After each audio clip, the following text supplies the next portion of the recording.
Hello guys, दिल से दुनिया तक के सफ़र में आपका स्वागत है। चलिए स्टोरी स्टार्ट करते हैं। इधर जो साक्षी होती है वो भागते हुए जाती है स्वाति मैम की तरफ। स्वाति मैम बहुत गुस्से में जाती हैं। अब लंच हो चुका था तो वो चली जाती हैं स्टाफ रूम में। साक्षी भी भागते हुए जाती है, लेकिन स्टाफ रूम में सारे टीचर्स थे तो वो वहाँ पे कुछ बोल नहीं सकती थी। तो सारे टीचर्स बोलते हैं, साक्षी तुम यहाँ क्या कर रही हो?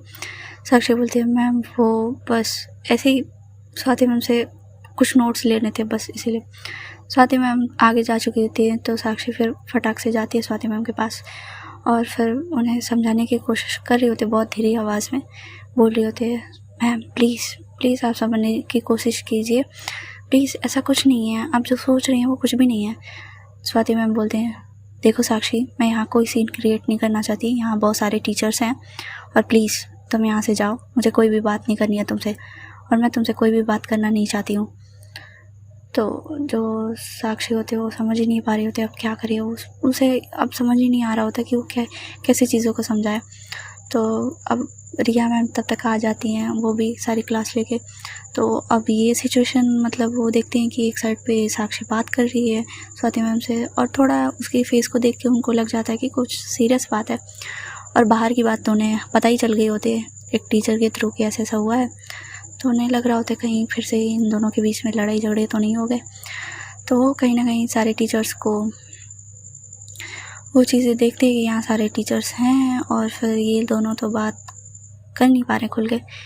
इन लोगों को बात करने के लिए जगह तो चाहिए ही, आप क्या ही करें। तो वो क्या करती हैं कि स्वाति मैम को बोलते हैं, स्वाति। तो स्वाति मैम उनकी तरफ देखते हैं और बोलते हैं, हाँ बोलो। वो जो मतलब टेरेस के ऊपर है जो काम चल रहा है, वहाँ पे जो मैम है वहाँ बुला रही हैं तुमको। और वो ऐसे झूठ बोलते थे, प्रिंसिपल मैम बुला रही हैं। तो वहाँ पे काम चल रहा होता है मेंटेनेंस का, तो वो चली जाती हैं साक्षी का हाथ छुड़ा के। तो साक्षी मायूस हो जाती है और रिया मैम की तरफ लाचारों की तरफ देखते कि ऐसे मत, क्यों आपने भेजा। रिया मैम उसके पास आती है और बोलती है, देखो मैं तुम्हारी चीज़ें समझ रही हूँ, क्या हुआ है पहले ये बताओ। जो रिया मैम होती हैं वो बोलती हैं, मैम स्वाति मैम ने कुछ गलत ही समझ लिया, मैं ऐसी चीज़ें हुई थी। वो सारी चीज़ें बताती है अंशिका के बारे में चीज़ें।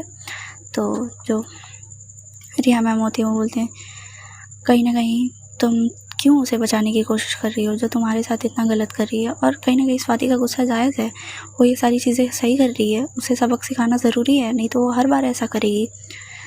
जो साक्षी होती है वो बोलती है, हाँ मुझे पता है मैम कि वो सारी चीज़ें सही है, पर सामने वाला अगर अपनी गलती मान रहा हो, एक्सेप्ट कर रहा हो, चीज़ें कर रहा हो, तो फिर क्या ज़रूरत है ज़्यादा उसे बोलने की, चीज़ें करने की।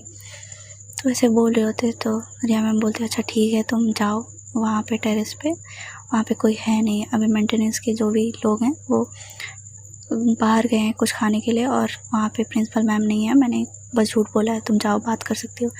तो वो बहुत खुश हो जाती है और रिया मैम को थैंक यू बोलती है और बोलते हैं, thank you so much ma'am. वो भागते हुए जाती है टेरेस की तरफ। जब इधर स्वाति मैम पहुँचती हैं तो उधर कोई नहीं होता है। तो रिया मैम पे गुस्सा आता है कि ये मतलब क्या ही बोलती रहती है, यहाँ पे तो कोई नहीं है।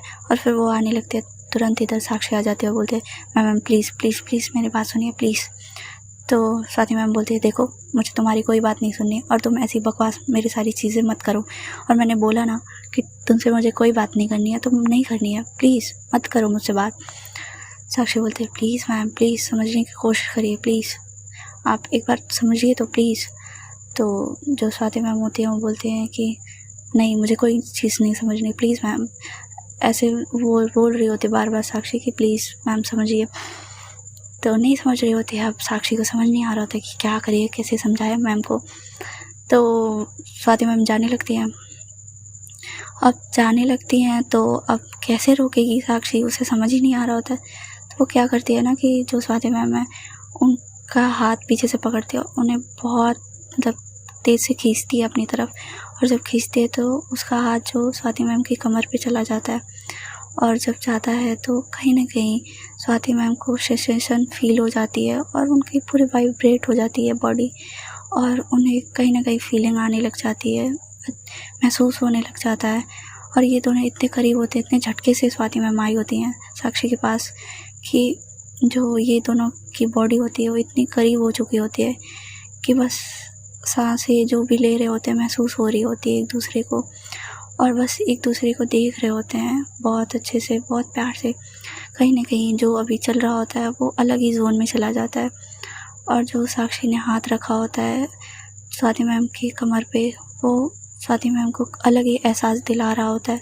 स्वाति मैम की नज़र हट ही नहीं रही होती है साक्षी के फेस से, और वो सारी गुस्सा चीज़ें भूल चुके होते हैं। साक्षी देख रही होते हैं, वो भी खो चुकी थी पता नहीं क्यों। और फिर वो पता नहीं होश में आ जाती है, और फिर वो कमर से हाथ हटा लेती है और बोलते सॉरी मैम, वो गलती से चला गया, सॉरी। और वो पीछे हट जाती है। स्वाति मैम भी होश में आती है और बोलते हैं हाँ ठीक है, और मुझे जाना चाहिए। और वो कुछ नहीं बोलते हैं साक्षी को। यहाँ देखा जाए तो अगर कोई भी टीचर्स को आप ऐसे करोगे, मतलब ये होता है ना फीलिंग जिसके अंदर नहीं हो, तो अगर ऐसे खींचे तो भाई वो तो थप्पड़ ही मार दे, और थप्पड़ मारे अलग अलग कुछ और ज़्यादा सुना के चली जाएगी। पर स्वाति मैम कुछ नहीं बोलती हैं, क्योंकि कहीं ना कहीं उनको भी फील हो गया होता है चीज़ें, वो नर्वस हो जाती हैं। और फिर जो साक्षी होती है वो बोलती है प्लीज़ मैम, प्लीज़ सुनिए ना, प्लीज़। और वो इतने प्यार से सुनिए बोल रही होती है ना कि स्वाति मैम का दिल ही पिघल जाता है। और फिर वो बोलती है कि मैम देखिए, मैं समझ रही हूँ कि आपकी चीज़ें हैं, आप उसे पनिशमेंट देना चाहती थी। मेरी चीज़ें की वजह से हम दोनों वहाँ पे फंसे और आपने इतना सर्वाइव किया। वो ये नहीं जान रही होती कि साक्षी की फिक्र लेके स्वाति मैम ने किया है। उसे लग रहा होता है कि कहीं ना कहीं स्वाति मैम इसलिए गुस्सा है कि उनकी सारी चीज़ें हुई, वो सारी चीज़ें और एक स्टूडेंट के नाते, एक टीचर के नाते कर रही हैं। पर वो क्या ही जाने कि वो किस लिए कर रही हैं। और साक्षी ऐसे बोल रहे होते हैं, साक्षी बोल रहे होते हैं मैम प्लीज़, आप जान रही हैं ये सारी चीज़ें आपने करी, सुबह भी वो सारी चीज़ें करी, मैं जानती हूँ आपने उसे बहुत नचाया। सुबह भी फर्स्ट फ्लोर से सेकंड फ्लोर से थर्ड फ्लोर आपने किया है, और वहाँ पे भी उसने बहुत बार चीज़ें करी, आपने करवाई। और अब जब वो रो के अपनी चीज़ें एक्सेप्ट कर रही थी, तो फिर आपको अब ज़्यादा करने की ज़रूरत नहीं थी मैम, प्लीज़ आप समझिए ना। कोई अपनी गलती अगर मानता है, अगर मैं ही आपसे कोई रूड बिहेव करूँ, अगर मैं अपनी गलती मानूंगी, आपसे बहुत अच्छे से मनाऊंगी, चीज़ें करूँगी, तो क्या आप मुझे माफ़ नहीं करेंगी? तो स्वाति मैम कहीं ना कहीं समझ जाती हैं कि हाँ साक्षी के कहने का क्या मतलब है। और वो बोलते हैं कि मुझे तुम्हारी चीज़ें समझ आ गई, लेकिन फिर भी कहीं ना कहीं उसे पनिशमेंट देना थोड़ा ज़रूरी है। अगर वो नहीं पनिशमेंट लेंगी तो ऐसे ही हर बार रो धो के छूटने की कोशिश करेगी। तो वो कहती है साक्षी की अच्छा ठीक है मैम, आप उसे 2 दिन के लिए सस्पेंड कर दीजिए, बस इतना ही करिए, पर ज़्यादा मत करिए प्लीज़ मैम, उसका चीज़ें ख़राब हो जाएगा और वो पढ़ाई के लिए बहुत सीरियस है। साक्षी की तरफ वो बहुत प्यार से देख रहे होते हैं कि मतलब क्या है ये लड़की, उसकी वजह से इसे इतनी तकलीफ़ हुई, चीज़ें हुई, और वो लड़की इसे पीछे करने पे तुली हुई है कि ये पीछे करके आगे हो जाए सारी चीज़ों। और इसे कोई फ़र्क नहीं पड़ता अपनी चीज़ों से कि हाँ वो चाहती है कि सामने वाले की पढ़ाई बर्बाद ना हो, वो सारी चीज़ें अच्छे से कर पाए। और क्या ही है ये, इसकी चीज़ें तो मुझे समझ ही नहीं आ रही। कहीं ना कहीं साक्षी के लिए मतलब स्वाति मैम के दिल में एक और सॉफ्ट कॉर्नर और ज़्यादा बड़ा हो जाता है, और वो बहुत प्यार से देख रही होती हैं। फिर ध्यान टूटता है उनका साक्षी की बातों से। साक्षी बोलते मैम आपको चलना चाहिए, आपने लंच नहीं किया। तो स्वाति मैम बोलते हैं हाँ चलना चाहिए। और फिर ये लोग नीचे आ जाते हैं। और फिर उसके बाद रिया मैम जब देखती हैं कि हाँ ये दोनों मतलब अच्छे से बात कर रहे हैं, तो उन्हें लगता है कि हाँ चलो सब कुछ ठीक हो गया, ये दोनों ऐसे लड़ते रहते हैं, पता ही नहीं क्या होगा इनका, वो ऐसे सोचती है। फिर वो जब पास आते हैं तो रिया मैम बोलते हैं हो गई तुम लोगों की बात, सुलझ गई? तो जो स्वाति मैम होती है बोलते हैं अच्छा मतलब तूने जानबूझ के किया, वहाँ पे कुछ था नहीं, तूने जानबूझ के किया। जो रिया मैम होती है बोलते हैं तू उसकी बात सुन ही नहीं रही थी तो मैं क्या करती, और वहाँ पे वो बोल नहीं पा रही थी, तो पहले किसी की बात सुन लिया करना स्वाति। स्वाति बोलते हैं हाँ ठीक है मैंने सुन लिया, समझ लिया, चीज़ें मुझे समझ आ गई है।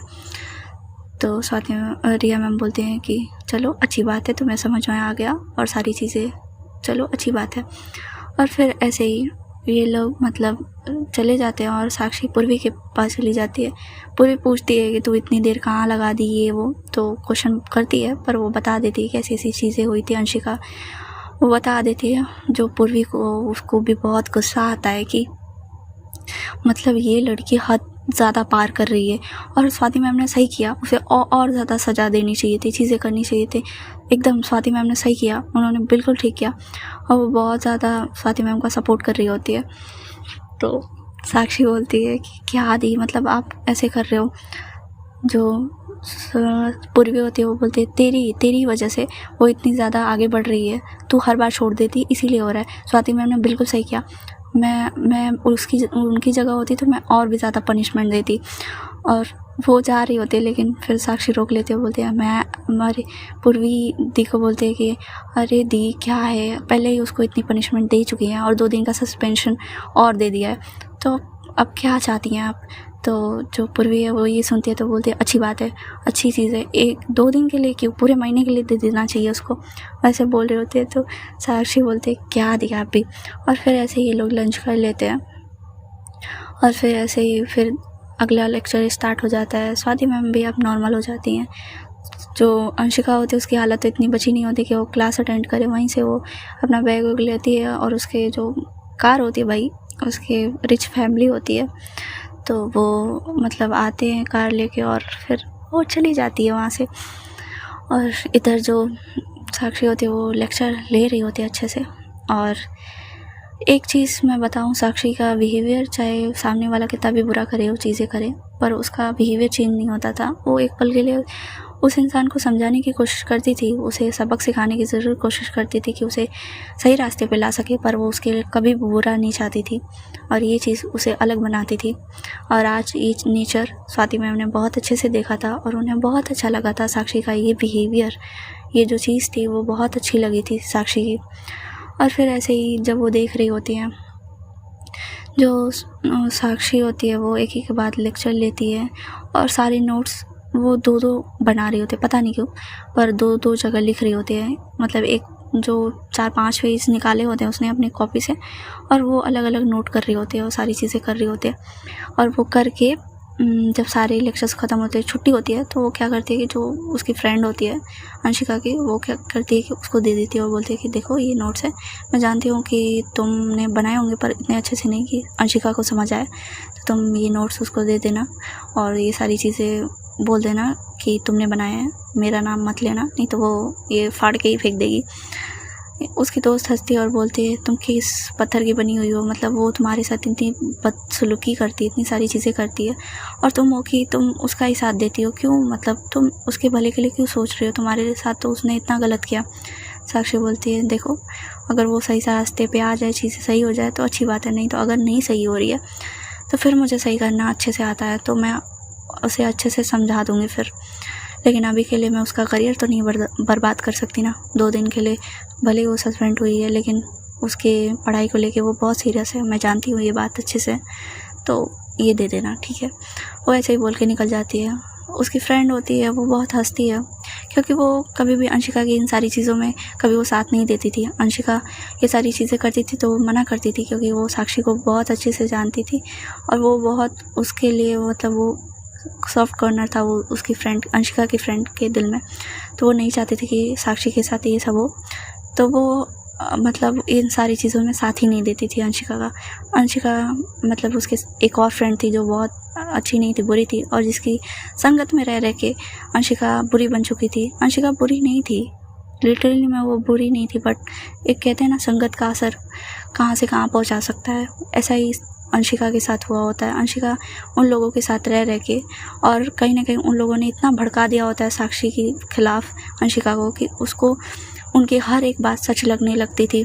पहले जब वो आई थी तब उसे कभी भी साक्षी से जलन नहीं होती थी, कभी भी चीज़ें नहीं, एक्चुअली वो साक्षी से बहुत अच्छे से बात करती थी उस टाइम पे और चीज़ें, पर इन लोगों को साक्षी के खिलाफ किसी को तो करना था और चीज़ें करनी थी, तो बस कहीं ना कहीं अंशिका से एक लड़की ने दोस्ती करी और बहुत अच्छे से वो उसके पास रहती थी, चीज़ें उसके नोट्स चीज़ें करनी थी, और फिर धीरे धीरे उसका भड़काना स्टार्ट हुआ और वो लड़की अपने ग्रुप को भी शामिल करती है और वो लोग भी अच्छे से साक्षी के खिलाफ बुराई करने लगते हैं। और ये बात कहीं ना कहीं धीरे धीरे, एक ही चीज़ अगर आप 1000 बार बोलो तो कहीं ना कहीं माइंड में असर करती है और ये असर अंशिका में होने लगा। और कहीं ना कहीं साक्षी की कुछ कुछ हरकतें से, वो साक्षी जानबूझ के तो नहीं करती थी, लेकिन अंशिका को उन सारी बातों में सच्चाई दिखने लग जाती थी और फिर वो ये सारी चीज़ें सही मान के चलने लगती थी।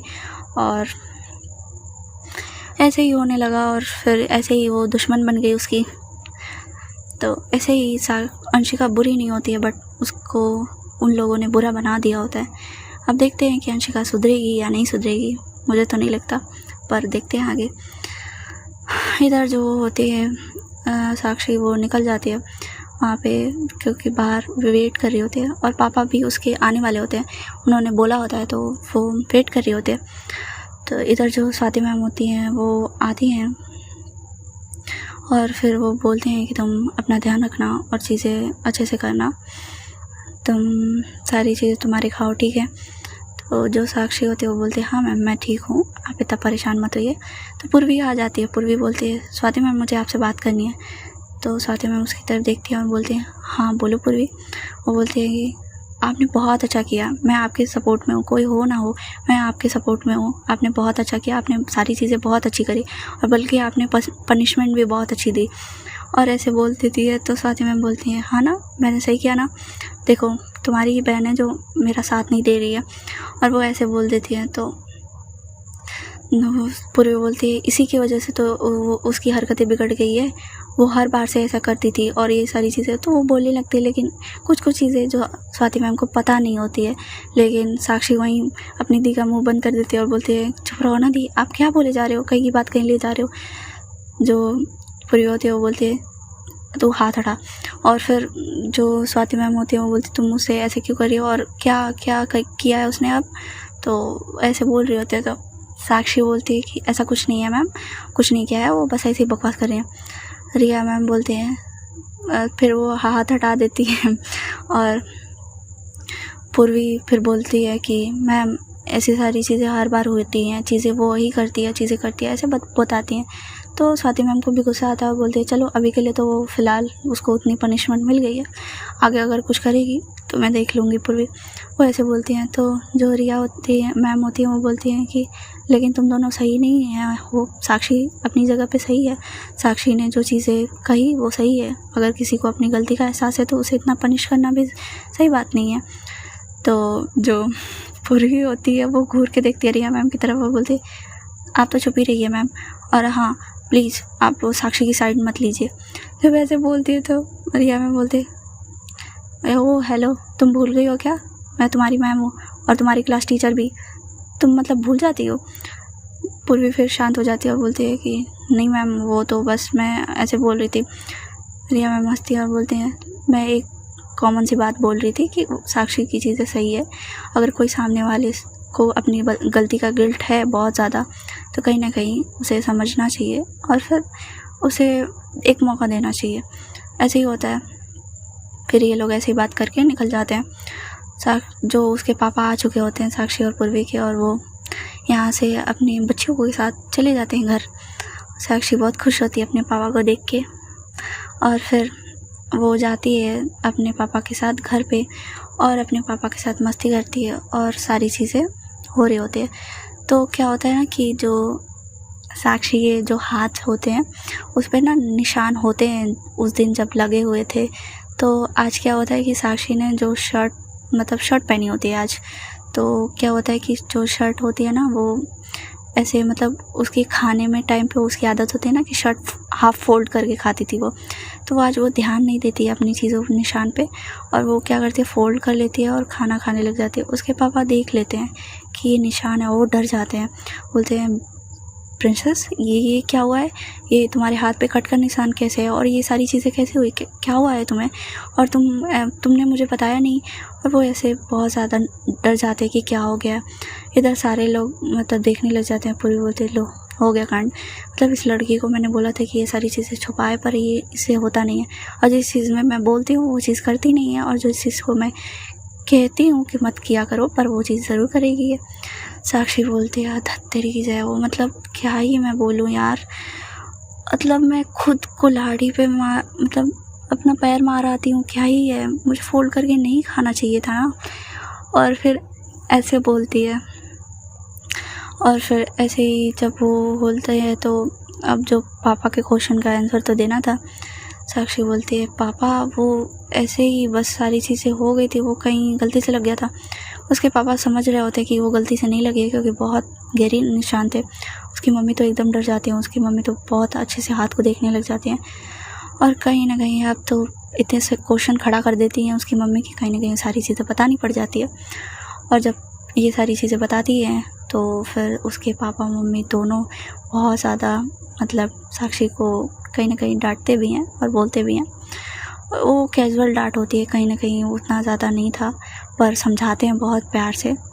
साक्षी की मम्मी तो रोने लग जाती हैं कि तुम ऐसे करती हो, तुम्हारी इन सारी हरकतों की वजह से मैं परेशान रहती हूँ, तुम्हें कुछ हो जाएगा तो क्या करूँगी मैं, और फिर तुम्हारे पापा तो बाहर रहते हैं, मैं कैसे तुम्हें हैंडल करूँगी। तो उसके पापा बोलते कोई नहीं, बात शांत हो जाओ, और वो साक्षी को बहुत प्यार से समझाते हैं। साक्षी भी सारी सिचुएशन बताती है कि वो ऐसी ऐसी चीज़ें हुई थी, तो उसके पापा भी समझते हैं कि हाँ चलो चीज़ें हुई, और आज की बात तो पूर्वी बताती है कि ऐसा ऐसा हुआ। तो जो उसके पापा होते हैं बोलते हैं अच्छी बात है, ये चीज़ सही हुई, तुम्हारी टीचर ने सही किया, उसे पनिशमेंट दे के चीज़ों को पनिश करना ज़रूरी होता है, अगर नहीं तो वो अपनी चीज़ें बार बार दोहराएंगे। और फिर ऐसे ही बात होती है और उसके पापा बोलते हैं मेरी प्रिंसेस बहुत बहादुर है, मैं जानता हूँ, पर प्रिंसेस बहुत अपना ख्याल रखा करो, ऐसी चीज़ें मत किया करो, और तुमने इतनी बहादुरी से अपनी टीचर की जान बचाई, मैं सच में मुझे लगता है कि तुम सच में बहुत ज़्यादा बहादुर हो। और ऐसे ही बोलते हैं। जो साक्षी होती है वो मतलब अपने पापा को टाइटली हक करती है और अपनी मम्मा को बहुत शांत कराती है, चुप कराती है कि वो रोए नहीं, और फिर बहुत अच्छे से टाइटली हक करते हैं दोनों लोग। पूर्वी बोलती है मैं भी तो हूँ, मुझे भी तो हक कर लो, आप लोग ऐसे अकेले अकेले हक कर रहे हो, मेरे को दूर कर दिया। तो वो हंसते हैं, उसके पापा बोलते हैं अच्छा जा आ जा, और फिर ये लोग सारे लोग चारों लोग हक करते हैं। फिर ये लोग अच्छे से खाना खाते हैं, जो साक्षी के पापा होते हैं उस पर लाते हैं फर्स्ट एड और उस पर मतलब बैंडेज करते हैं फिर से, क्योंकि कहीं ना कहीं थोड़ा सा उस पर घाव होता है, दवा नहीं लगाई होती है साक्षी ने, तो वो लगाते हैं बहुत प्यार से। साक्षी देख रही होती है कि कितने ज़्यादा पापा मम्मी परेशान हो गए। वो यही चीज़ तो नहीं चाहती थी कि कभी भी उसकी वजह से उसके मम्मी पापा परेशान हो, और कहीं ना कहीं जानती थी कि उसकी मम्मी इतना ज़्यादा पैनिक हो जाती है थोड़ी थोड़ी बातों में, क्योंकि वो अपने बच्चों को कुछ भी होता हुआ नहीं देख सकती थी। कोई भी माँ हो चाहे पापा हो, अगर उनके बच्चे पे बात आती है तो कोई भी बर्दाश्त नहीं कर पाता। अपने पे बात आती है तो सब बर्दाश्त कर लेते हैं, बट बच्चों पे आती है तो वो ये चीज़ बर्दाश्त कभी नहीं कर पाते। और यही हाल होता है साक्षी के पेरेंट्स का। और साक्षी के पापा बहुत अच्छे से साक्षी के साथ होते हैं। तो साक्षी अपने पापा से स्टोरी सुनने की ज़िद करती है, क्योंकि उसके पापा हमेशा उसको स्टोरी सुनाते थे, और साक्षी वो सुनते सुनते हमेशा सोती थी बचपन में, पर आज वो जिद करती है। और पूर्वी भी बोलती है, क्योंकि पूर्वी और साक्षी को स्टोरी सुनना पसंद होता था बचपन से ही, और उसके पापा सुनाया करते थे। उसकी मम्मी भी पास में बैठी होती हैं, और जो उसके पापा होते हैं वो बैठे होते हैं, तो जो साक्षी होती है वो उनकी गोद में सर रख के लेटी होती है, और जो पूर्वी होती है वो अपनी मम्मा की गोद में सर रख के लेटी होती है। दोनों मतलब प्यार से अपने बच्चों के सर पे हाथ फेर रहे होते हैं। साक्षी के पापा उसे एक कहानी सुनाते हैं जो 2 मुर्गों की होती है। एक बार की बात होती है, 2 मुर्गे होते हैं, वो जो पहाड़ी होती है उस पर लड़ रहे होते हैं। वे दोनों अपनी पूरी ताकत से लड़ रहे होते हैं, क्योंकि ये होता है कि अगर उन दोनों में से कोई भी जीतेगा तो वो पहाड़ी का राजा बन जाएगा। अंत में एक मुर्गा जीत जाता है और दूसरा मुर्गा लड़ाई में बहुत गंभीर तरह से घायल हो जाता है। लेकिन जो मुर्गा जो पहला वाला होता है, वो जो जीत चुका होता है, वो अपनी मतलब बहुत ऊंची उड़ान भरता है आसमान में, और तेज़ आवाज़ के साथ चिल्लाकर सबको अपनी जीत के बारे में बता रहा होता है कि मैं जीत गया, मैं जीत गया। इतने में एक बाज आता है उड़ते हुए, और वो जब घमंडी मुर्गे को देखता है अपनी जीत का जश्न मनाते हुए, तो वो उस पर झपट्टा मारता है और मुर्गे को पकड़ के दूर लेके चला जाता है। दूसरा मुर्गा जो नीचे हार गया होता है और घायल होता है, वो क्या करता है कि वो भागते हुए जाता है, और जब वो सारी चीज़ें देख लेता है कि उसको ले गया, तो वो भागते हुए जाता है और खुद को पहाड़ी का राजा घोषित कर देता है। तो इस कहानी से हमें ये सीख मिलती है कि ज़रूरत से ज़्यादा घमंड करना सेहत के लिए हानिकारक है। अगर आप किसी चीज़ का जश्न पहले उस चीज़ से पहले ही मनाने लग जाओगे तो सामने वाले इस चीज़ का फ़ायदा उठा सकते हैं। तो अपनी जीत से पहले उस चीज़ का जश्न मत बनाया करिए, ये चीज़ सीख देती है।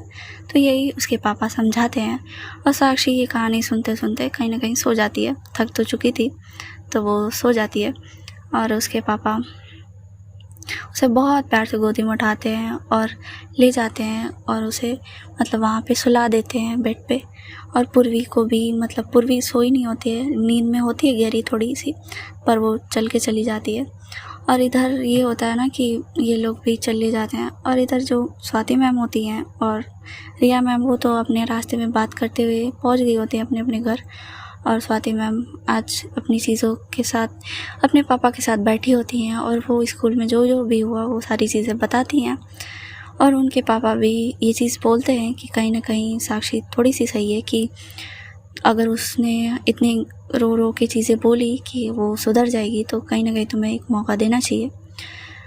तो स्वाति मैम बोलती हैं हाँ मुझे पता है पापा, मैं समझ गई आप लोगों की बात क्या है क्या नहीं है और मैं चीज़ें समझ गई हूँ, आप ऐसे मत होइए दुखी, ठीक है। तो वो ऐसे बोलती हैं और फिर ऐसे ही वो मतलब चली जाती हैं। खाना वाना खा लिया होता है उन्होंने तो रेस्ट करने चली जाती हैं। और फिर उसके बाद इधर जो उनके पापा हैं वो भी सोने चले जाते हैं। तो आज का दिन ऐसे ही ख़त्म हो जाता है। फिर अगला दिन स्टार्ट होता है। अगला दिन एज अ रूटीन वैसे ही चलता है और जो स्वाति मैम होती हैं वो मतलब उठती हैं, अपना अच्छे से एज अ रूटीन फॉलो करती हैं, खाना बनाना, चीज़ें करना, अपना फ्रेश होना, चीज़ें तो तैयार होती हैं अच्छे से, अपने पापा को ब्रेकफास्ट देना, चीज़ें करना, सब कुछ करती हैं अपना अच्छे से। और इधर जो साक्षी होती है वो अब ये होता है ना कि पापा जब आए होते हैं तो वो हमेशा जल्दी उठती थी, ऐसे वो लेट उठती थी क्योंकि उसे ऐसे उठना नहीं होता था। और अब पापा आए होते तो उनके साथ टाइम स्पेंड करना रहता था। उसकी मम्मी भी बोलती है वाह बेटा वाह, जब मैं बोलती थी कि उठ जाया करो सुबह में तो तुम कहती थी मम्मी उठ के क्या जाएगा सुबह में, और तुम ऐसे पापा जब आए तो उठ जाती, वाह मतलब क्या ही प्रेम है तुम्हारा तुम्हारे पापा के साथ। जो साक्षी होती है वो बोलती है मम्मी ये प्रेम आप ना समझ नहीं पाओगे क्योंकि ये हमारे पापा के बीच की बात है, आप तो अलग वाला प्रेम समझोगे ना। तो ऐसे जब साक्षी बोलती है तो उसकी मम्मी उसको मतलब पीछे से मारती है और बोलती है मतलब तुझे कुछ भी बोलना है, मैं मतलब कुछ भी बोलूँगी तो कुछ भी और भी बोलेगी है ना। साक्षी बोलती है क्या मम्मी आप ही ने तो शुरू किया, मैंने तो बस थोड़ा सा बोला। उसके पापा हंसते हैं और बोलते हैं तुम दोनों का तो कभी मतलब मुझे लगता नहीं है कि तुम दोनों शांत हो पाओगे।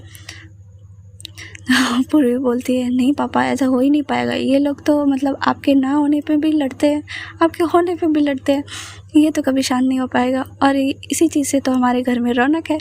और ऐसे ही हंसी मजाक हो रहा होता है। उसके पापा बोलते हैं बेटा चलो अब जल्दी से तुम दोनों तैयार हो जाओ और स्कूल भी तो जाना है। तो साक्षी बोलती है हाँ पापा ठीक है। और फिर वो जल्दी से जाती है, फ्रेश होती है, बहुत अच्छे से तैयार होती है और फिर अपनी सारी चीज़ें रख लेती है। पूर्वी भी बहुत अच्छे से तैयार हो चुकी थी और ये दोनों नीचे आते हैं और सारे लोग बैठ के ब्रेकफास्ट करते हैं। उसके पापा फिर जाते हैं उन दोनों को छोड़ने। पास ही में था, कोई ज़्यादा दूर नहीं था, बट उनके पापा की ये खुशी होती है ना, जब भी बचपन में वो जितना भी टाइम स्पेंड करते थे वो ये सारी चीज़ें नहीं कर पाते थे इतने सालों में। तो वो अब ये रहता था कि जब भी आते थे तो वो करते थे। साल में वो हमेशा बस ये होता था कि छुट्टी में ही आ पाते थे, तो वो जब भी उनको मौका मिलता था वो ये सारी चीज़ें करना चाहते थे। हर पिता का ये होता है, मन होता है कि वो अपने बच्चों को ये सारी चीज़ें करें, तो वो भी करना चाहते थे, तो वो कर रहे होते हैं। साक्षी और वो उसकी दी भी बोलते हैं लेकिन वो मानते नहीं हैं। और फिर ये लोग जाते हैं, साक्षी अपने पापा के साथ मतलब बहुत इंजॉय करते हुए जाती है और फिर कहीं ना कहीं कुछ चीज़ें खरीद भी लेती है अपने पापा से मांग के। और उसके पापा बहुत खुशी खुशी दोनों को वो सारी चीज़ें दिला देते हैं जो भी मांगते हैं। और फिर ऐसे ही ये मतलब चले जाते हैं स्कूल। जो स्वाति मैम होती हैं वो भी आ चुकी होती हैं और ऐसे ही इन लोगों का जो भी रूटीन हो रहा था वो मतलब हो चुका होता है और ये वहाँ पहुँच चुके थे। फिर साक्षी अपनी क्लास में जाती है और फिर अपना बैग वैग रख के, पूर्वी भी जाती है रख के, ये दोनों निकल आते हैं ग्राउंड की तरफ। प्रेयर्स होते हैं, प्रेयर ख़त्म होते हैं और ऐसे ही आज अंशिका तो आई नहीं होती है। साक्षी को उससे ज़्यादा चीज़ें होती नहीं हैं। वो आज भी वही करती है, अपने जितने भी 4 लेक्चर होते हैं वो उसके नोट्स बनाने प्रिपेयर करने के लिए सोच चुकी होती है, और ऐसे ही जाती है, अपना फर्स्ट लेक्चर अटेंड करती है और वो नोट्स बनाती है, प्रिपेयर करती है, और फिर उसके बाद और दे देती है ऐसे ही। उसकी दोस्त अंशिका की हंसती है और बोलती है, मैंने ये बोला कि मैंने बनाया है, तो वो चुपचाप से मान गई।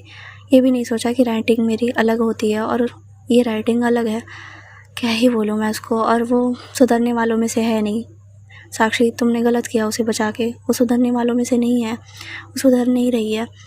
उसे लगता है कि ये सारी चीज़ें तुमने मतलब वो सारी चीज़ें करके बस महान बनने की कोशिश करी है, और ऐसा कुछ नहीं है। साक्षी बोलती है, अब क्या ही कर सकते हैं, उसकी अब ये ऐसे सोच रही है तो वो सोचने दो, मैं कुछ भी नहीं कर सकती। और फिर ऐसे ही वो बोलती है। फिर ऐसे सेकंड लेक्चर आता है, वो भी उसमें भी करती है, और फिर थर्ड लेक्चर जब आता है तो स्वाति मैम का होता है। स्वाति मैम अच्छे से पढ़ा रही होती हैं आके, तो वो जब देखते हैं वो कुछ नोट करा रही होती है, तो साक्षी एक पे भी नोट कर रही होता है, दूसरे पे भी नोट कर रही होती है, तो वो उसके पास आती हैं और बोलती है, क्या हो गया साक्षी, तुम इस पे भी नोट करी, उस पर क्या हो गया, कुछ मतलब किसी को शेयर करना क्या ये चीज़ें। तो साक्षी होती है, वो बोलते हैं, हाँ मैम, वो मतलब एक फ्रेंड है ना, वो मेरी नहीं आई है तो वो उसको देना है। जो स्वाति मैम होती है वो बोलते हैं कि तुम्हें किसी फ्रेंड को देना है, मतलब मैंने तो ये नहीं कभी जाना है कि तुम्हारी कोई फ्रेंड है यहाँ पे, मतलब तुम किसी को भी क्लास में फ्रेंड तो मानती नहीं हो, मुझे नहीं लगता। साक्षी बोलती है, मैम मैं मतलब बोलती नहीं हूँ कि ये मेरा फ्रेंड है, बट मैं ऐसी चीज़ें कर देती हूँ, ऐसा थोड़ी है। स्वाति मैम बोलती है, अच्छा। तो फिर वो ना ऐसा हो रहा होता है कि उनको यकीन नहीं हो रहा होता है, और साक्षी ये नहीं बताना चाह रही थी, क्योंकि अगर वो जान जाएंगी तो फिर उसे गुस्सा हो जाएंगी और वो सारी चीज़ें हो जाएंगी, तो फिर वो नहीं बताती है। और फिर वो सारी चीज़ें कर रही होती है, स्वाति मैम पढ़ा रही होती हैं, चीज़ें कर लेती हैं, तो वो निकल रही होते हैं। तो जब निकल रही होती है तो देखती हैं कि साक्षी जो है ना, वो जो उसने नोट्स बनाया वो अंशिका की दोस्त को दे रही है, और वो ये अच्छे से जानती थी कि ये अंशिका की फ्रेंड है। वो समझ जाती है कि ये क्या करने की कोशिश कर रही है, तो उन्हें इस बात पे गुस्सा नहीं, कहीं ना कहीं उन्हें बहुत ज़्यादा मतलब प्यार आता है कि मतलब ये लड़की किस चीज़ से बनी हुई है, इसके साथ इसने उतना गलत किया, इतनी सारी चीज़ें करी, पर फिर भी ये देखो उसकी हेल्प करने में लगी हुई है। क्या ही बोलूँ मैं इसको, और क्या ही बोल सकती हूँ मैं, ये मतलब क्या ही करने की कोशिश कर रही है, मुझे समझ ही नहीं आ रहा। और फिर वो वहाँ से चली जाती है। जो साक्षी होती है वो मतलब अपना ऐसे ही 4th लेक्चर भी अटेंड करती है, और फिर वही सारी चीज़ें करके दे देती है।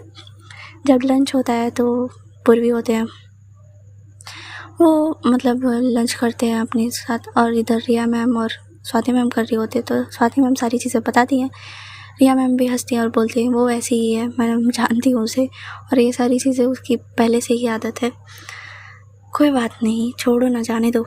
और अगर उस अंशिका सुधर ही जाएगी तो कोई बात नहीं है, कोई दिक्कत नहीं है, उसमें क्या ही है। और कहीं ना कहीं साक्षी ये नहीं चाहती होगी कि उसकी जो भी चीज़ें वो ख़राब हो, बस इसीलिए कर रही होगी। स्वाति मैम बोलती हैं, क्या ही बोलूँ मैं इसको, मतलब वो उस लड़की के लिए कर रही है जो उसने इतना मतलब उसके साथ बुरा किया, वो सारी चीज़ें करी, पर फिर भी कर रही है।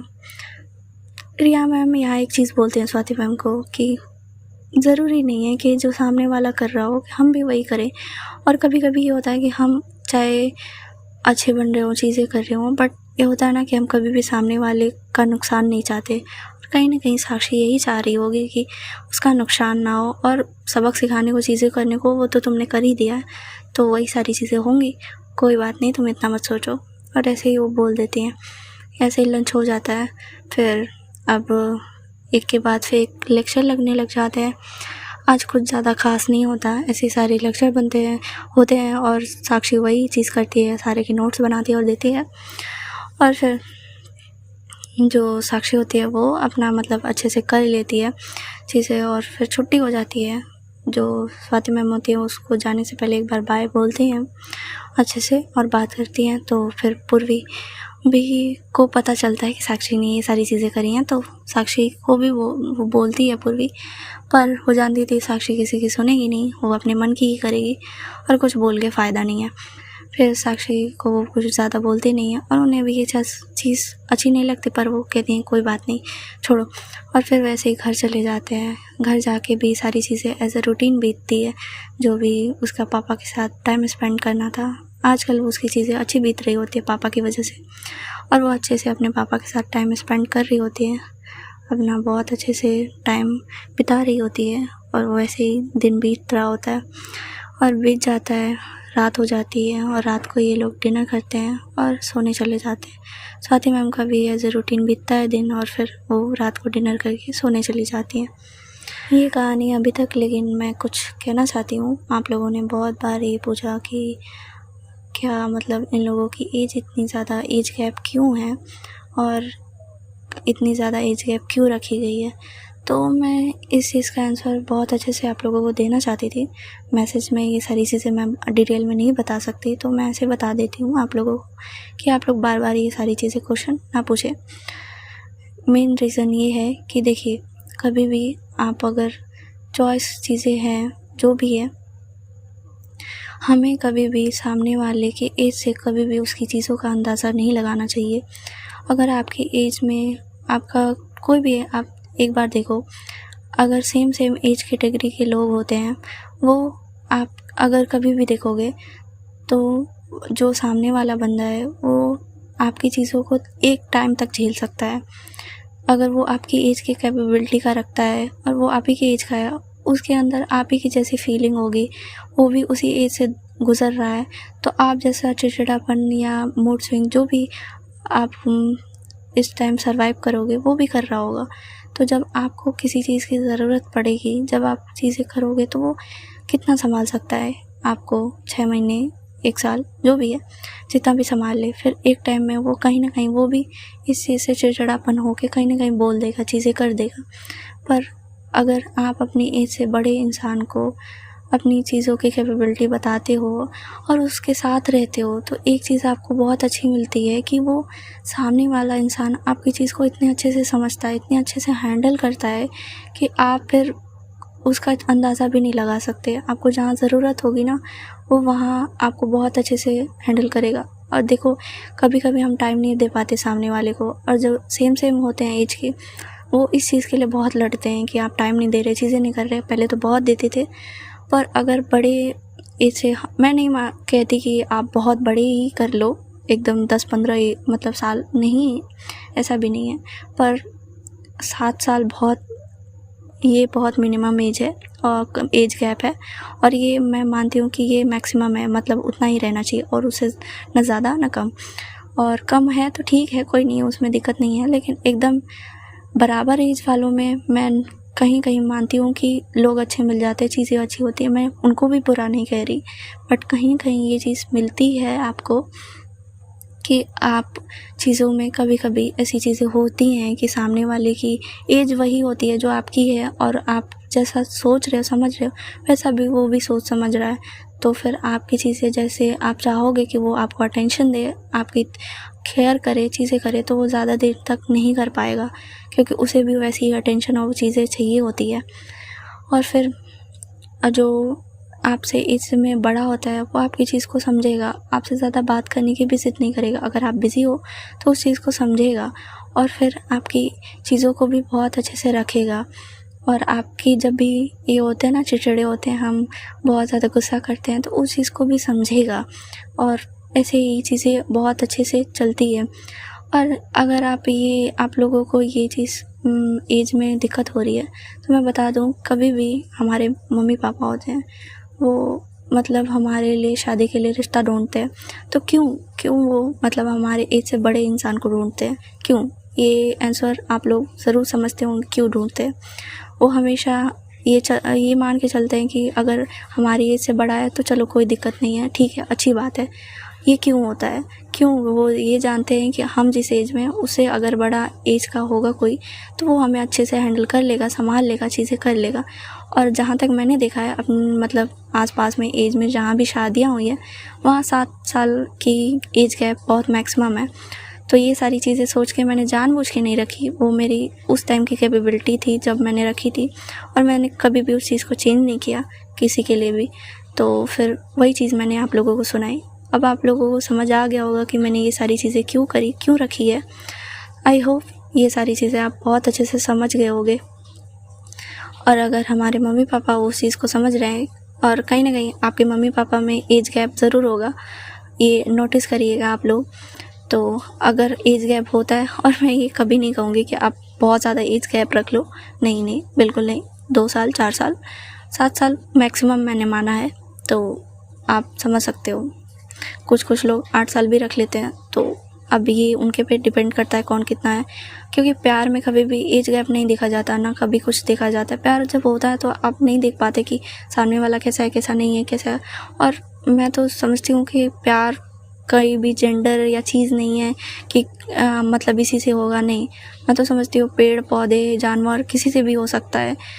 अब ये नहीं है कि रिश्ता ही बन जाए, ऐसा नहीं है, बट ये है कि आप एक उनका प्यार अलग होता है और एक रिश्तों में प्यार अलग होता है, पर चीज़ों की चीज़ें अलग होती है। आई होप आप समझ गए होंगे। और अब आप ये क्वेश्चन ना करें कि एज गैप इतना ज़्यादा क्यों है। एज गैप रखने का मतलब यही है कि उसमें आगे साक्षी की चीज़ें आप देखेंगे ज़रूर कि साक्षी चीज़ों को कितने अच्छे से हैंडल करती है, कितने अच्छे से समझती है। और उसकी जब एज से मैटर नहीं कर पाएंगे आप, फिर वो लगेगा कि वो अपनी एज से ही बहुत बड़ी है। उसकी एज तो छोटी है पर अपनी समझ से और दिमाग से बहुत बड़ी है। स्वाति मैम भी जहाँ चीज़ें वो कर नहीं पाएंगी वो कर लेगी। ये आपको आगे कहानी में ज़रूर पता चलेगा। तो ये कहानी अभी तक आगे का पार्ट जानने के लिए बने रहिए इसके किस्सा आज के साथ। आई नो आज का पार्ट थोड़ा सा छोटा है, पर क्या कर सकते हैं, मेरे सर में थोड़ा पेन है, तो प्लीज़ आप लोग करिएगा एडजस्ट। और लाइक शेयर कमेंट सब्सक्राइब ज़रूर करते रहिए। तब तक के लिए राधे।